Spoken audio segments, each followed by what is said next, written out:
Skuadra e Vllaznisë është rikthyer procesit stërvitor pas disa ditësh pushimi.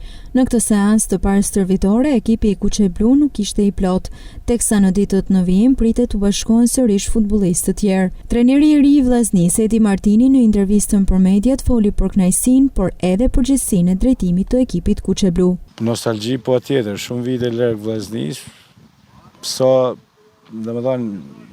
Është kënaqësi e madhe, domethënë për gjithë secilin. Me kanë trajner i Vllaznisë, është kënaqësi edhe nerë, aq më tepër për i Shkodran, por du me thonë që është një detyrë shumë e zorshme, sepse dihet që në Shkodër gjithmonë kërkohet maksimumi i mundshëm.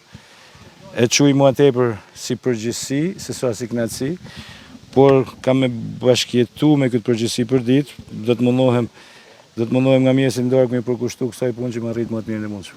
Nuk e di, a kena me arrit, veç di me thonë diqa që nuk do të ndrosha me kur gjo, as me lekt, as me anin personale, thjesht me vu një yll falin e Vllaznisë, për mu do të ishte gjithçka. Martini foli edhe për objektivat që ka me Vllaznin, ndërsa u ndal edhe tek afrimet dhe rinovimet. Unë për presidenti Xhaferi kam marrë okejn që duhet me përforcu ata përforcime që na kena qef, që ka një ndër gjërat e rëndësishme dhe kemi rënë dakord që të përforcojmë ekipin. Po punojmë shumë, nga mjesi deri mas dite jena në stadium, nuk lëvizim për vendet edhe duke pa lojtar, edhe duke marrë informacion për lojtar.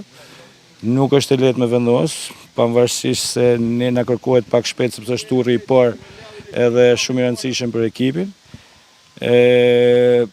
Duhet me bë ekipin, duhet me bë atë dëshirë që na kena për me pru atë lojtar, që mendoj me dalë te kjo pyetje që ju bëhet, që mendoj ka një vit kohë deri sa të marrojnë kampionati, po ne do të mundona, domethënë maksimumin e mundshëm çdo aspekt për më arrit atë ku donin na.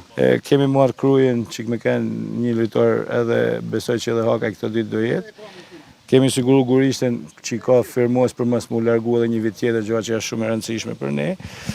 Po mendojmë që me doblu çdo pozicion të mundshëm që me kanë, sepse nuk fitohet loja as me 11 lojtar as me 12, fitohet me 22. Edhe po presim edhe lojtar tjerë që pothuajse jemi me disa në mbyllje, por për arsye edhe dokumentash edhe mosmarrimit kontratës tyne nuk jena të me i prezentu sepse mund të apsojmë. Mala pritet vinë këto ditë, i ka marru kontrata, i marran kontrata me 30 qershor këtu te ne, i kemi dhënë 2 ditë më tepër, 3 ditë më tepër pushim, edhe mesazh, do afrohen me datë 4, do vinë stërvitje me datë 4, kështu që edhe me ta do bisedohet. Besoj që me mensana shmyll, me Esatin do bëjmë bisedime, sepse i marrën kontrata, e dojmë çdo kush që ta mojmë këtu, megjithatë ta shohim se si do të na ecën bisedimet. Vllaznia do stërvitet në Shkodër për një periudhë afro 2 javore, përpara se të spostohet në një kamping jashtë vendit për të zhvilluar atje pjesën më intensive të përgatitjeve për Kupat e Europës.